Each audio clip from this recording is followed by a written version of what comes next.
You can proceed, sir. Okay. Good afternoon, ladies and gentlemen, and many thanks to our wonderful colleagues sitting at Ahmednagar University of Pune. Well, I feel so happy to be here amidst you all today at the web meeting organized by the New Arts, Commerce and Science College, Ahmednagar, University of Pune, on achieving excellence in quality education and research. That's certainly a subject of paramount importance to keep us at par with the rapidly advancing world of knowledge jewels and knowledge hunt in the national and global scenario on the subject. Its perspectives and strategies, overarching the goals of quality education for all on equitable basis with a higher spatial resolution. And I think in this context, I feel we ought to realize that we do require regular improvement, not only with a view to standing with a position or ranking under NAC, NIRF, or institution of eminence, but in order to perform our level best as our prime, sole, and pious duty as an academician, as a professor or a scientist, towards raising very, very competent human resources to explode like a volcano of excellence the world over. And beyond all shadow of doubt, is the real index of achieving excellence in the multidimensional facets of higher education, comprising of teaching, research, and an outstanding extensive service delivery system by managing a harmonious blend of our superior intellect as adorable academicians with the reproducibility of our research to be of a global standard. And primarily, this has been the objective with which the National Assessment and Accreditation Council of India was conceptualized by the UGC in 1994 towards striving hard in realizing the goals to take up the onus of creating quality consciousness and quality culture among teachers, students, and all other stakeholders, as well as developing strategies for assessment and redressal mechanism towards metamorphosis of NAC as an institution par excellence for bringing quality assurance like ICT adoption, cutting edge technology initiatives, continuous feedback and reforms, etc., raising NAC's Act to its next level of domain operation. Well, I feel so happy that the New Arts, Commerce and Science College of Ahmednagar, associated with the University of Pune, conducting 78 academic programs, has achieved A double plus, or better to say A double star grade of NAC accreditation. But do we ever think of why does NAC use quality as the defining element of higher education in India through a combination of self and external quality evaluation, promotion, and sustenance initiatives? Because possibly we have ourselves, I mean, majority of us may not have been that conscious of our duties in higher education. Can't we responsibly arrange by ourselves for the periodical assessment of our higher education institution or a unit thereof or specific academic programs or projects to stimulate the academic environment for promotion of quality of teaching, learning, and research, to encourage self-evaluation, accountability, autonomy, and innovations in higher education, to undertake quality-related research studies, consultancy, and training programs, and to collaborate with other stakeholders of higher education for quality evaluation, promotion, and sustenance. We have to be conscious enough through a joint venture towards contributing to national development, fostering global competences among our students, as well as inculcating in them a system of value addition, promoting the use of technology like advanced ICT adoption, followed by feedback and responses with quest of excellence. Here I would emphasize upon a stronger IQAC in the days and years to come, to act as the functional backbone of an institution, to maintain institutions' active liaison with NAC, NIRF, MHRD, now renamed as Ministry of Education, as well as the world ranking bodies, in order to pick up what's the best in their parameters to be adopted. Rather, the primary aim of IQAC is to develop a system for conscious, consistent, and catalytic action to effectively improve academic and administrative performances of the institution and promote standard measures of institutional functioning coupled with visible excellence enhancement through expeditious internal flow of quality culture and promising adoption of best practices. We have to legitimately expect to ensure timely, efficient, and progressive performance of academic, administrative, and financial tasks, relevant and quality academic and research programs, equitable access to and affordability of academic programs for various sections of the society. Optimization and integration of modern methods of teaching and learning, the credibility of assessment and evaluation process, ensuring the adequacy, maintenance, and proper allocation of support structure and services, sharing of research findings, and networking with other institutions in India and abroad to improve ourselves. Development and application of quality benchmarks and parameters for various academic and administrative activities of the institution. Creation of a learner-centric environment conducive to quality education and faculty maturation to adopt the required knowledge and technology for participatory teaching and learning process.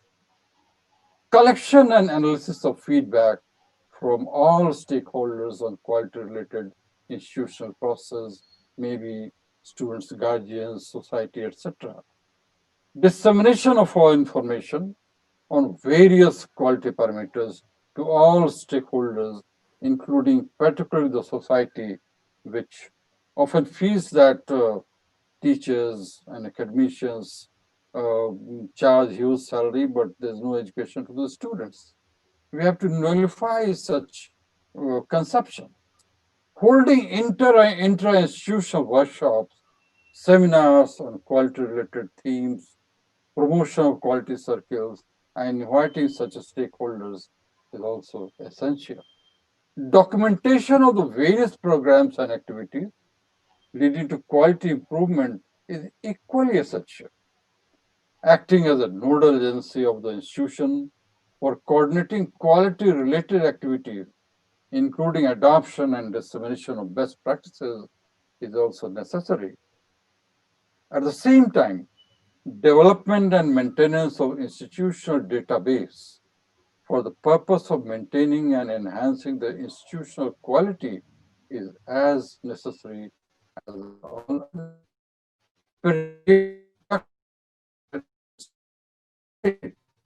And all you must be knowing that under the new education policy, you have to do that. Preparation of the annual quality assurance document as our past duty, and not only for fulfilling NAC requirements or NIRF requirements. Your college may have got a double plus grade, yet I wish and pray your IQAC to continue, ensuring clarity and focus in institutional functioning towards quality enhancement. It's a regular process. Ensuring internalization of quality culture, as well as enhancement and coordination among various activities of the institution and institutionalize all good practices at one place, providing a sound basis for decision making to improve institutional function. A dynamic system for quality changes in higher education institutions, building an organized methodology of documentation and internal communication is also very, very essential. Although the IQAC has to responsibly establish procedures and modalities to collect data and information on various aspects of institutional functioning towards the ongoing efforts to define the objectives of an institution. Yet each teacher of the institution has to be willingly and voluntarily prompt enough to develop a work plan towards achieving them, along with the specifying the checks and balances to evaluate the degrees to which each of the tasks is fulfilled. Devotion and commitment to improvement rather than mere institutional control is the basis for devising procedures and instruments for assuring quality. A principal or the head of the department can't do anything unless it comes from inside of every teacher. And similarly, the students are enthused in that direction. The right balance between the health and growth of an institution needs to be touched. The IQAC has to ensure that whatever is done in the institution for education is done efficiently and effectively with high standards. There has to be essential link with IQAC for best efforts on effective exposure towards addressing to all issues of NAC and IRF, world ranking, etc. on behalf of an institution, a college or a university. The authentically compiled, digitized online information is needed, and that's needed to be discreetly conveyed to IQAC with responsible people, and there should be a daily auto update as we are doing at Benares Hindu University. It includes all institutes, faculties, departments, centers, special courses, special programs, programs for special assistance, your auxiliary units like hospitals, horticulture unit if you have, the academic section, the finance section, development section, the administration, I mean the core administration, the whole examination system, your library, that's the backbone of any academic institution, your university works department or college works department, training and placement cell, which is very, very important, your career counseling cell. This is in order to facilitate an instant access and utilization of information at the fingertips the moment it is required, sometimes from MHRD, now Ministry of Education, sometimes from UGC, sometimes from Pune University, sometimes from other higher ups, your state government. So you should be ready in different format. You can just fit it and send it. Avoid all chances. We have to avoid all chances of mismatch if we follow these procedures of information obtained from actual workplace and the concerned pyramidal key offices. The key issue should, I think, it should be how to be de facto excellent enough to impress upon NAC or NIRF rather than simply finding ways how to complete the formalities of filling up AQAR and SSR forms. These are formalities. We have to be good for fulfilling those criteria, but the goodness should come from among ourselves, that we have to excel. In earlier times also, I remember BHU, there was nothing like NAC or NIRF, but still there were people working till late night. They used to come in dhoti and kurta. They didn't even charge salaries. They come by bicycle and they started working the morning, work till night, take something as lunch, and their creativity is recorded in the university library, if you can see. In this context, before I move further, I would like to apprise you with the intellect genes and how these genes originated with the origin of life on the earth. Since I've been a man of genetics, I think this information will be valuable to be shared with you. And these genes started working only when earth cooled down and through metamorphosis from the first microbial life, that's a bacteria, cyanobacteria, human beings evolved, followed by the evolution of intellectuals and academicians. And thus, it won't be out of place to mention that the Earth planet originated as a lump of fire separating from the sun in the Precambrian era that had then apparently no existence of life until nearly 4.5 billion years ago. But the sun passed on both inanimate and animate elements that were dormant till the earth cooled down, whereafter gradually the inanimate elements developed into stones, poisonous liquids, and gases, later evolving through billions of years.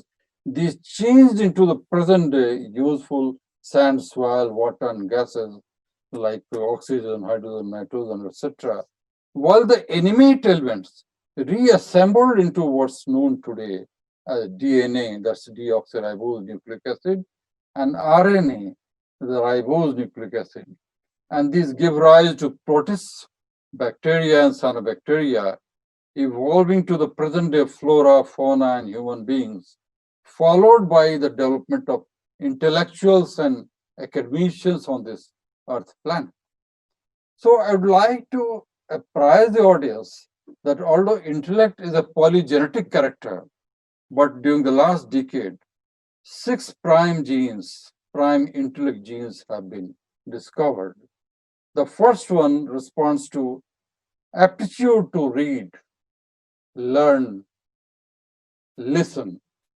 Second one is related to understand and assimilate. Third is analytical and discussion part. This gene enables one. Fourth is capability to modify as needed. Fifth is application of knowledge.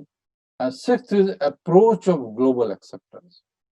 But unlike other genes, means somewhat different than other genes, these genes are totally under control of the environment. Any result which you see is not totally of genes, it is due to the interaction of gene into environment. In brief, it is known as gene to E interaction.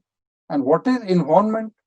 Environment in this case, if the parents guide the children from the very beginning, they give the facilities, they encourage them, the importance of reading, writing, listening, and watching good programs. And it induces the student, he or she, to be laborious. So this encouragement provided by the parents, then followed by a good teacher in a good school, these all stimulate hormonal regulation, and those hormones pick up cyclic AMP inside the cell. And that cyclic AMP picks up RNA polymerase, which is a prerequisite for any gene to function. That RNA polymerase is supplied to the gene, and only then the gene can start protein synthesis, coding for its quality. So generally, what you see that in society, जिसको हम कहते हैं आम आदमी, तो number 1 and 2, second of intellect genes, or maximum intellect gene 3 are present. But not 4, 5, and 6. For that, we have to exert very hard. We have to make very hard labor and determination. So even up to 4, if we get, then we can be a socio-academician, a socio-scientist, we can get a job, but we can't get that name and fame. For that, we have to manifest our intellect gene 5 and 6. Since you asked me to speak upon excellence development, achieving excellence, so these form the part. We should know about it so that we can transfer these information to our students, to our children in our house, grandchildren in our house, that this is the way to progress. So, in order to summarize what I said so far, that Earth originated from Sun, life originated on Earth, and through metamorphosis of the primitive form of life, Homo sapiens, mean human beings, evolved, and from among the human beings, intellectuals evolved. And intellectuals with is there any disturbance? No, sir. No problem, sir. Okay. Okay. So from intellectuals, if we have genes first to third manifested, then we can be pseudo or average academician or scientist. But if intellect genes 4 to 6 are all manifested through hard labor and determination, then it leads to the production of a great and pious academician and scientist. That's the ultimate body, capable of humbly changing the life or world with promising thoughts and visible, dedicated actions and effects. So this is the way how we see now. In the same world, we have Nobel laureates also, we have Bharat Ratna also, we have had Abdul Kalam Sahib also. So it's up to us. So what I like to say that a person excelling in an academic career to earn widely recognized reputation through an established series of genuinely accomplished success is designated as a person of distinguished academic career, which can't come unless one sharpens one's intellect genes in terms of genetics, that is, genes 1 to 6. Now, for being an excellent academician, an academic excellence is a demonstrated ability to perform, achieve, and excel in scholastic activities. It's the maximum development of your intellectual capacity and skills in service to humanity. Achieving academic excellence is a process of both formal and informal education. Indeed, education is a limitless and unending process to be enjoyed for a lifetime. One has to develop self-confidence, persistence, and leadership ability, along with an attitude of social responsibility and an understanding of cultural and intellectual differences. One has to attend lectures, meaningful concerts, art exhibits, theatrical performances, irrespective of whether you belong to the field of science, arts, or commerce. Then you have to attend the seminars, other cultural activities, whenever and wherever possible. One has to try for genuinely being nominated for a leadership role as a chairperson or member or an officer to develop qualities for success in a variety of future career endeavors, and seek devotional opportunities to work with professors on special projects in a research or teaching area of interest. To attain this, one has to differentiate between self-respect and ego and try to avoid the latter. One has to sincerely exert on a position to be of de facto service to those with whom you interact. One needs repeated conceptual studies through standard textbooks, e-books, base and reference books by established authors. Analysis of every chapter based on different books or e-books on the same subject is at the same time very, very essential to excel in your field. Regular addition to the knowledge well through assimilating related research papers, review articles, and newer books is also essential because one has to learn till the last day of one's life. One has to refrain from old notes and casual fragmentary notes from internet. It will be harmful. It's not going to pay you for long. At the same time, we have to be very, very careful of the periodical changes in our new education policies, courses, rules, regulations, and disciplines, terms and conditions, ordinances, acts, and statutes. And when these changes percolate to our level, it's actually we who have to responsibly implement all these in a manner such that progress of the institution is always inclined in an exponential phase of growth. With the spontaneity and homogeneity to pick up all excellent components from every corner of the nation and the world at large on everyday basis. The absorbed fragrance and imbibed elixir of which has to be merged with our own gem-treasured key components in our sincere, honest, conscientious, consistent, and persistent efforts to emerge, to sustain, and to recurrently prosper and flourish like a world-class university or college, to visibly glow in the horizon all through, beautifully representing its crimson color, an ideal blend of the strength of knowledge and softness of heart, with a wide spectrum of realistic optimism, screaming out a tremendous and spectacular impact over our enormous talent in assembly.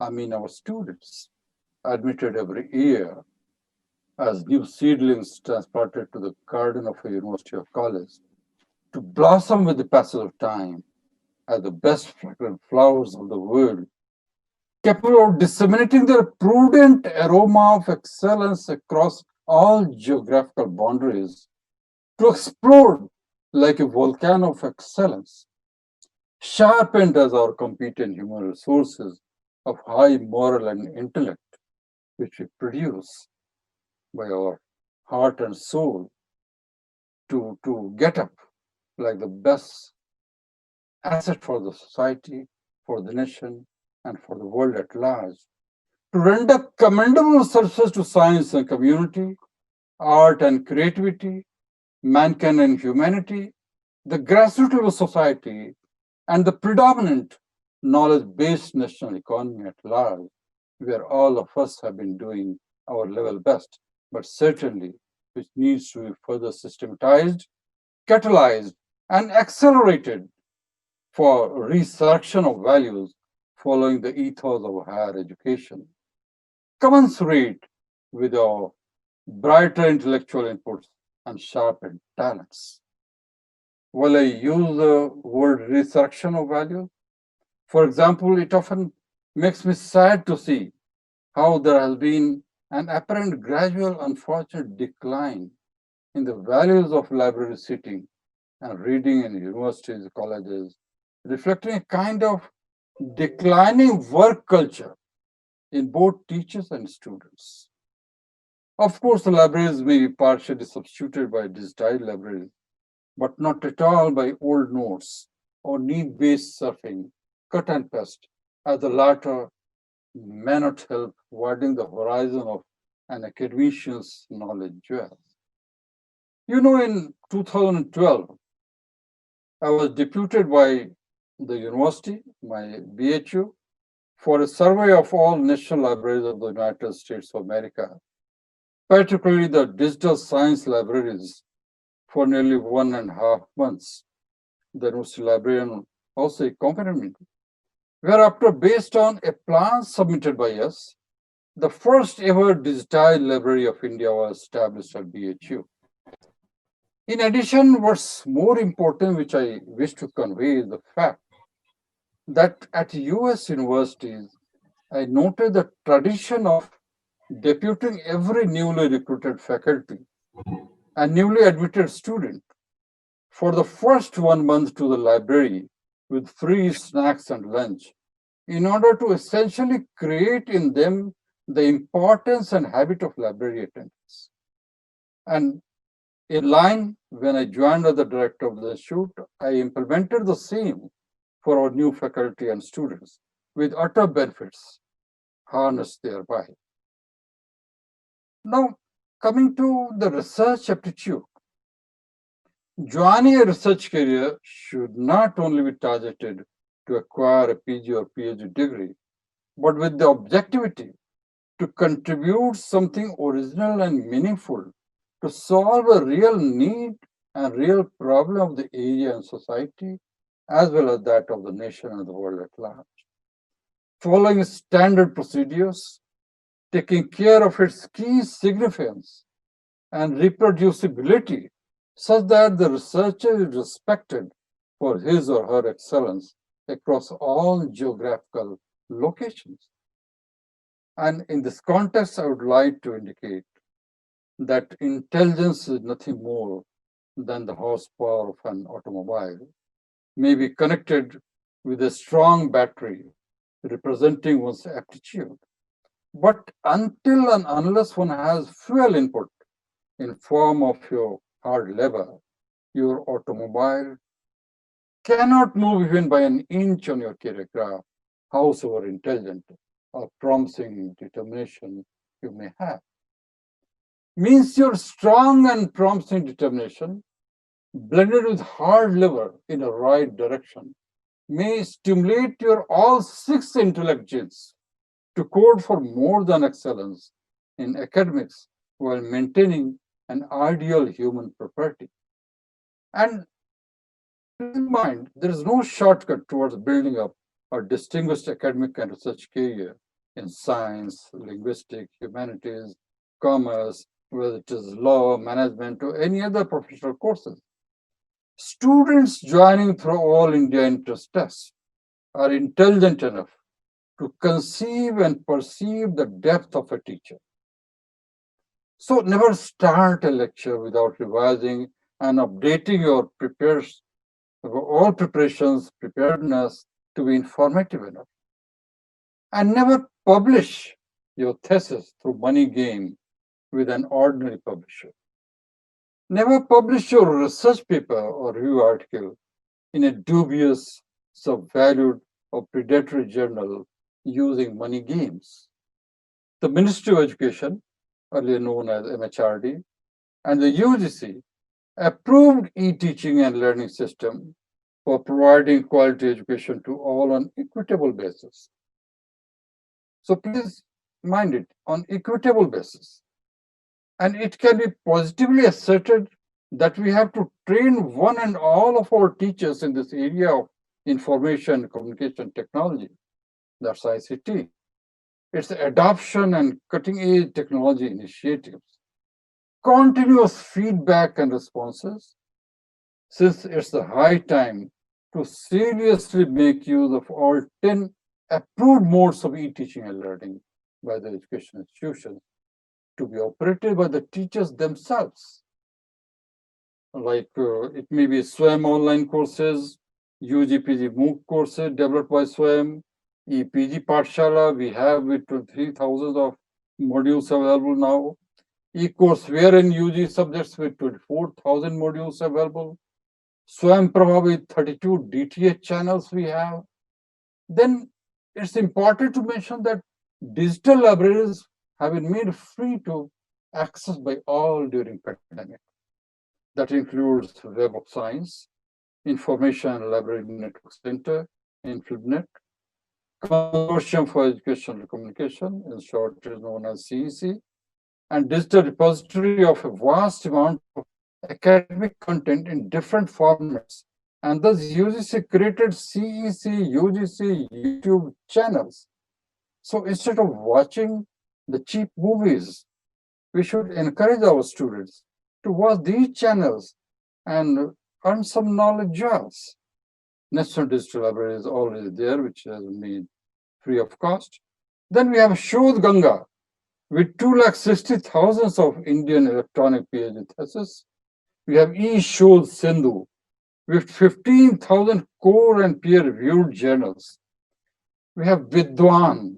There's a channel carrying latest information about experts who might be helpful in advising and catalyzing excellence in academics and research. There are others in the pipeline. Recently, I've been to the UGC, and these are in process, soon advertised. Now, with the advent of internet, the entire world is moving toward digitization for students to learn in a global classroom using mobile phones or computers or chatting on social networking sites. the advancements in technology and the plethora of powerful and innovative digital devices and tools have a great potential, very great potential to improve educational outcomes, enhancing education opportunities to benefit the millennium without any discrimination. That's what I designated education for all on equitable basis. Courses on e-content development, the aims at providing the knowledge and skills for teachers to cater to the present day learners and their learning styles. And it signifies how this e-teaching and learning has been rather so much important to continue with our academic excellence even during pandemic. Rather, I would say that in this era of corona pandemic, the serious students and teachers have been worried about the future career and plans with every passing day. And in this context, mentorship will be even more critical during a time of turbulence, uncertainty, and emotional distress. But it's the duty of the teachers, the professors, and the team leaders in research, in teaching, to help flattening of a rising mental health crisis among the students. Excuse me.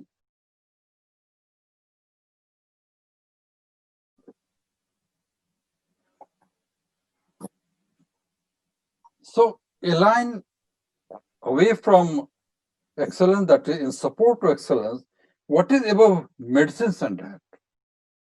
Latest researches on human gene regulations have convincingly demonstrated how the serenity of selfless human feels and broadness of affirmative optimism in thought process have nearly 65% greater contribution over consumption of balanced diet, food supplements, and medicines, and yoga to maintain one's sound body, weight, shape, BP, sugar, fats, creatinine, hormones, immunity level, and the balanced state of mind and heart, irrespective of one's advancing age to fight all odds.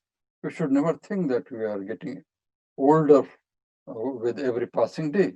We have to keep our mind very, very good in absolutely working condition, and so that we can continue excelling, and if not, at least we can guide our youngsters how to continue excelling. So that's why I said that this version is in support to gaining excellence. We have to ask our students that apart from attending online classes and webinars, they have to ensure a good sleep, exercise, work and work indoor. That can all help with mental wellness. It's the duty of teachers and team leaders in research to inculcate in the younger teachers and students the time-tested truth that if we find ways to continue our progress during times of adversity, we shall prove to be much better responsible citizens to take part in national build-up and rebuild up afterwards. It can be certain beyond all shadows of doubt. So I wish that our students and teachers should be told that dream requires effortless sleep, but aim requires sleepless effort. The sleep for dream, but wake up soon, please, for fulfilling your dreams. At the same time, one has to periodically self-retrospect oneself to extract out our own latent scholarly potential to be converted into the kinetic energy with our computer information communication technology friendly approach to help us reaching a pyramidal height. And who knows that someone from the listeners in the audience turn to be tomorrow's Bharat Ratna Abdul Kalam or Nobel laureate Amartya Sen, whose transparent history unfolds how they had prolific academic and scientific dialogues and interactions on small and smallest issues to yield bigger and biggest advancements. So these are the examples to be quoted to our students. Voluntarily caring for these ethical rules in academics and research with strong determination by each teacher, scientist, student, and academic administrator of a university, college, institute, or even governance is possibly the only means to launch the door of the scholastic paradise opening on this earth planet in order to trigger all 6 intellect genes towards compliance to the role of a university or college or research institute as the temple of learning. Now, an important point which I would like to touch upon is that UGC has nationally established a consortium of academic and research ethics care you all might be knowing, with offices like for northern zone of India serves in JNU, then in Pune, it's the main zone established, which takes care of the recommendation from JNU, which updates every 3 months the list of approved standard journals in each subject in material science, life science, technology, arts, humanities, religion studies, performing and visual arts, agriculture, medicine, pharmacy, environmental sciences and technology, all available on UGC Care journal website. For using a journal outside the UGC Care list, irrespective of its quoted high impact factor or ISSN, UGC Care Office has to inform to the internal quality assurance cell, that's your IQSC, of the concerned university on UGC Care web format. The dean or the principal, through the dean, based on faculty IQSC PPC recommendation, may certify to the university level IQSC that the particular journal is not dubious, it's not subvalued, and not predatory, and that its quality deserves inclusion in the UGC Care list of journals. Before that, we shouldn't use such journals for publishing our valuable work. So beware of publishing otherwise. Many new journals obtain ISSN and impact factor by undesirable means, but these are not recognized by UGC. Using and recommending such journals to UGC may have a negative impact on the standard of the concerned teacher, head, college principal, dean of the university as a whole, because all such recommendations are critically examined by UGC Care experts on all India basis by the zonal offices and then at Pune itself, you might be knowing. Then the same way, we have to beware of presenting papers.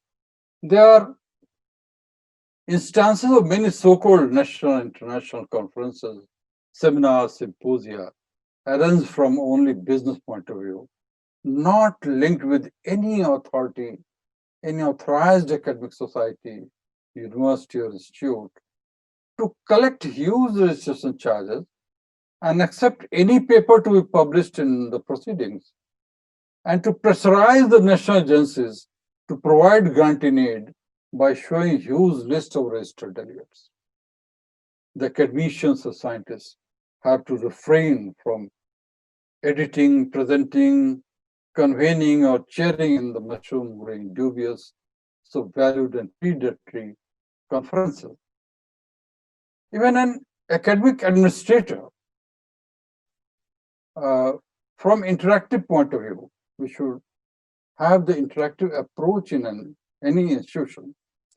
So what I'd like to impress upon you is the fact that even an academic administrator happens to be an academician and teacher in his or her career, just like a teacher happens to be a student for one's entire lifetime. And thus, it's imperative to jointly adhere to the profound philosophy of Sarvapalli Dr. Radhakrishnan towards maintaining a gracious and precious intellectual relationship among the teachers, among the students, among the academic administrators, and in between the interfaces of these 3 important pillars of an institution. That's the minimum demand of a civilized society. to launch such progressive means with long-term impact in higher education. So what I like to re-emphasize is that the teachers should be in regular contact with UG/PG students as well as PhD/PDF students. And this UG/PG students should also be interacting with the PhD and PDF students. We have to counsel such types of instructions. At the same time, the academic administrators should personally interact with all categories of students as well as with the teachers. For teachers, we already have various committees in which teachers have to meet the principal or the head of the department or the dean director. And your center administrative support is already there, your library is there, the auxiliary units are there to support, and this will lead to a square personality development, जिसे हम हिंदी में कहते हैं सर्वांगीण विकास, development की ओर, prospering from a developing nation to a developed nation.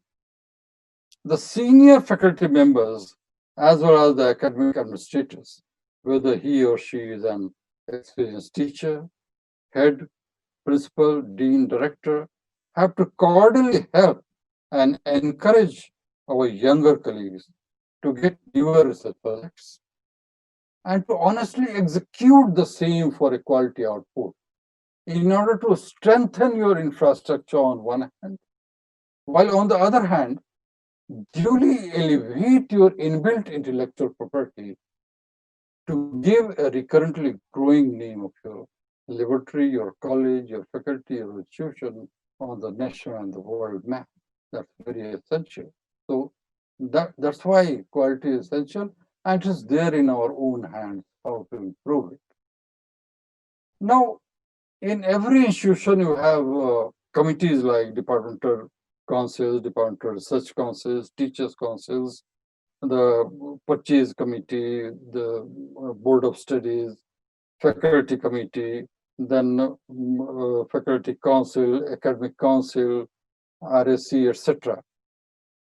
All these committees comprise of top academicians and scientists who have to be honest in their advice and devoted in its implementation, instead of just signing a well-planned proceeding out of a fear to the chair or to favor a particular person. It shouldn't be there. This is all going to hamper your excellence and quality. And we have to follow the three dimensions of reforms and strengthen the quality culture. For example, quality assurance system, standards for education, standards for competencies, academic paper of education system for each profession, accreditation system, you have to meet all requirements, competency examination system, institutional ranking at national level. So you have come at A double+ grade, now you have to face NIR also. So please take it into your line of action. Then we have to have interprofessional collaboration, partnership among professions, educationists from different organizations. Then public-private partnership is also essential. And all these will help you to develop into a square culture, square personality of the institution by all means.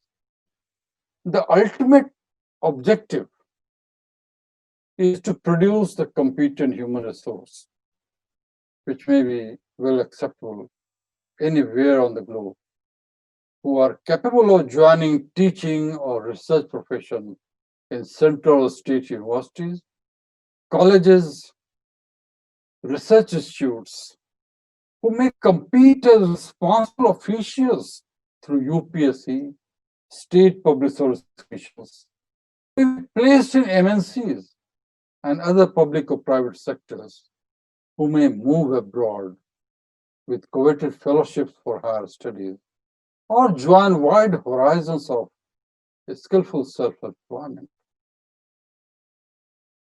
At our place, when companies come for placement, they first meet us and we ask, what's your target? They say one or two we will take from your university.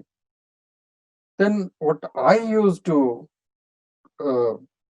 converse with them, that you see, whosoever you take, you will give your own training at your place as per requirement of your company.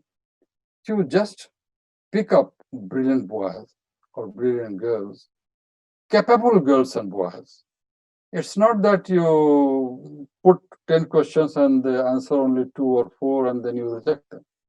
They're all very, very competent. They've all come here through All India entrance test and have been very much busy day and night in completion of their courses, seminars, this and that.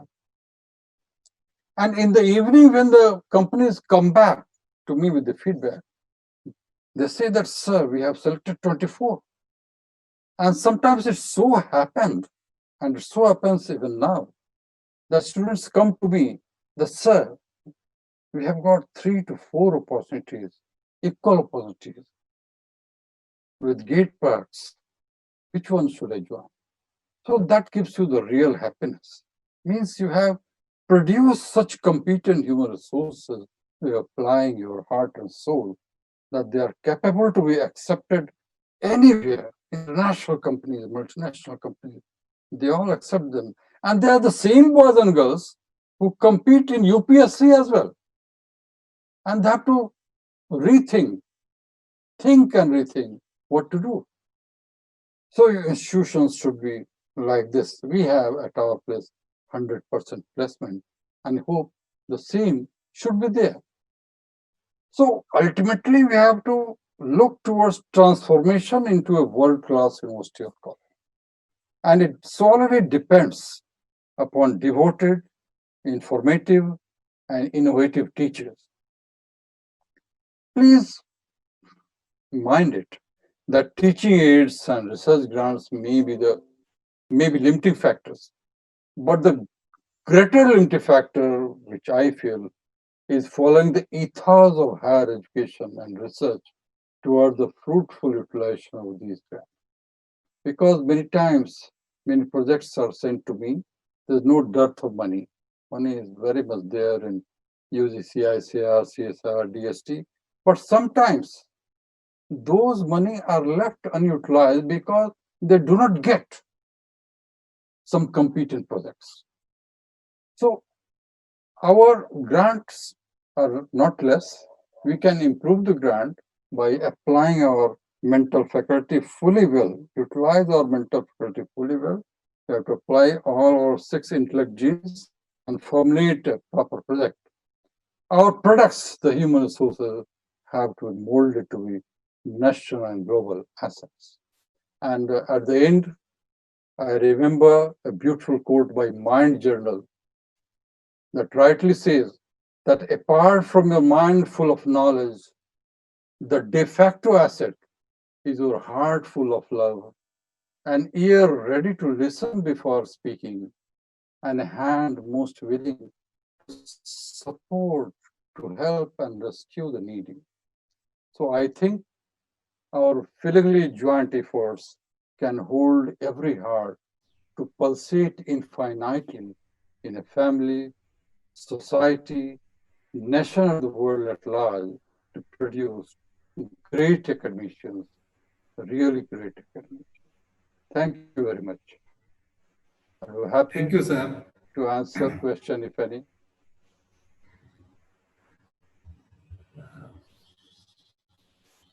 Participants, those who are If they feel like. wish to interact with sir, 1 or 2 questions we'll take because sir has continuously 1 hour.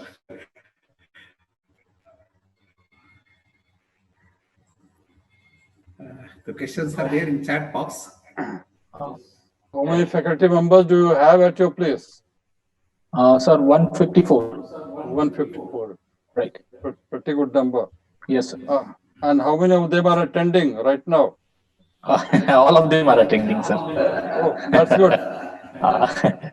So maybe anybody, if, Yes, sir. There are 2 questions in chat box.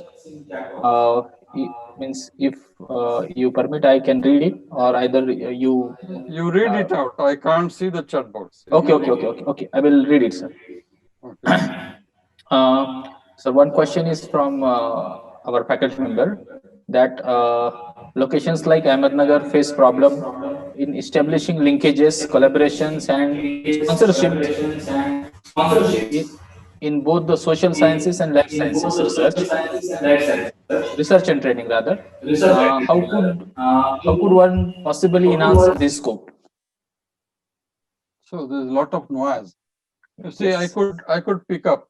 Okay. You see, few months back, I mean, before the start of COVID, we were having the selections for assistant professor in humanities as well as other disciplines also. So there were few representations that call was not given to me. I belong to social science. I may not have so many papers like science people. So those sort of complaints were diverted to me by the vice chancellor to look into it. So I called the candidate. He said that I belong to humanitarian and social science. How can I have papers as you expect from science people? And I said, have you seen the biodata of Amrit Sen? He is also a social scientist. He has more than 300 papers and 12 to 15 papers every year in good social science journals. So you will have to exert. You will have to come at the right forum. You have to consult the Indian Council of Social Science Researchers, in the Council of Historical Researchers. There are many councils there. A lot of grant is available. The main thing is that you have to establish a liaison, a proper liaison from your college to the councils, to the government agencies. Many people are still unaware of the facilities available to them. So there's a question of difference between science and arts. Even people from arts and humanities can perform wonderfully well. There's no problem. Just emerge and come out of your body. And now these days you can correspond with anyone through video conferencing. Mails are there. WhatsApp is there. You can have a prior time fixed and discuss your problems. There will be some solution. And the senior members, you as the principal, the dean of the university, may help them, push them up. क्योंकि मैं एक बार हमेशा कहता हूँ कि ये जरूरी नहीं कि हमारी जो अचीवमेंट है हम उसको बार बार रिपीट करें. हमारे जो पास्ट के अचीवमेंट्स हैं वो सिर्फ इसलिए हैं कि वो एक बेस बनाए कि आगे उस धरातल पर हम खड़े उतरकर नई अचीवमेंट्स करें. उन्हीं रोशनी की कोख से नई रोशनी का उद्गम करना है और हमें देखना है कि हमारे जो पिलर्स कमजोर हैं, नए हैं, हमारे यंगस्टर्स हैं, टीचर्स, स्टूडेंट्स, उनको हेल्प करना है, उनको सपोर्ट करना है. If we have grants and we have some of the corners weaker than others, then we have to support them. So this is the way to make an all-round success, all-round progress, the square progress of an institution. Anything more? Yes, sir. There is one another question. Yeah. Which is related with the placement. Means it is said that it is very, very difficult to organize or arrange campus interviews in the arts, commerce, science colleges, especially in rural area. So how to tackle this particular problem? Means as far as the placement and campus interviews are concerned. So far as rural area is concerned, yes, what you can do, what here also we do, we have a south campus, 80-85 kilometers away from the main campus. It is in Mirzapur, known as Barkacha. So what we do, you will have to take a little trouble. We collect our students from those places. Suppose you from Pune, you are only at 120 kilometers distance. You arrange a place for companies at Pune. You take your students in a bus to the Pune, all your potent students whom you feel that they are capable. Go to the Pune and some place in Pune and call the companies, the MNCs, to interview them at Pune. It will have a different psychological impact over the company, over the MNCs. That yes, these are all linked, affiliated to Pune University. So it's like Pune people. They may have the same brightness, same brilliance. You may have the same quality. So this innovative approach, it may cost a little. You may charge maybe 50, 100 rupees more from each student. And once this is settled, because this is an important criterion, if you go for your next cycle of NAC accreditation evaluation, as well as for NIRF. So you will have to take trouble because your place is not directly connected by flight or rail or bus. I don't know where's the location, but you can take advantage of the very short distance from Pune. Pune is famous worldwide. You can take advantage of that. Okay, thank you, sir. There is one another question. Yeah. What are the criteria should be taken in consideration when we construct the bridge courses between the two streams, that is humanities and sciences? Yeah, that comes under the interdisciplinary, multidisciplinary, and transdisciplinary approach that has to be encouraged. You have to have beautiful collaborators, potent collaborators. Like we do here in agriculture, we have varieties, but we take help of social scientists to popularize them, to talk to the farmers in their own language, colloquial language, and popularize the things. The same way, we have here science and social science collaboration. We have medical sciences. We have adopted 100 villages where our people from agriculture, medicine, social science, they all go. So we have to choose an interface of two programs. You can rather have on every Saturday one such course that may be opted by a student from any faculty, from any discipline. Maybe like language course, foreign language course, even science student, art student, everyone can collaborate. Then they will have gradual friendship and gradual knowledge of likes and dislikes of their area. They can impress upon the plus points of each other's faculty. And this way you can come across. There are many things in common between science and social science. Even science and arts, there are many things common. From visual arts, many things common. Our scientific research is presented in a beautiful manner with the help of our visual arts people, our colleagues in visual arts. So they help. So we have a design center in which our university has stood 11th in all over India. Just yesterday we have received the certificate. So this way you will have to develop. You make the teachers from not necessarily the heads of the departments. You can invite any potent teacher, even a junior teacher from suppose commerce, from arts, from science, all of them should sit together and find an interface of their areas where they can unite and formulate a common plan, an interdisciplinary plan, which may be acceptable to the government and to even the foreign collaborators. It can attract. You can that way get a lot of money also, a lot of foreign exchanges also. Okay. We here have a lot of foreign collaborative projects in almost all disciplines of crores, grants in crores and crores.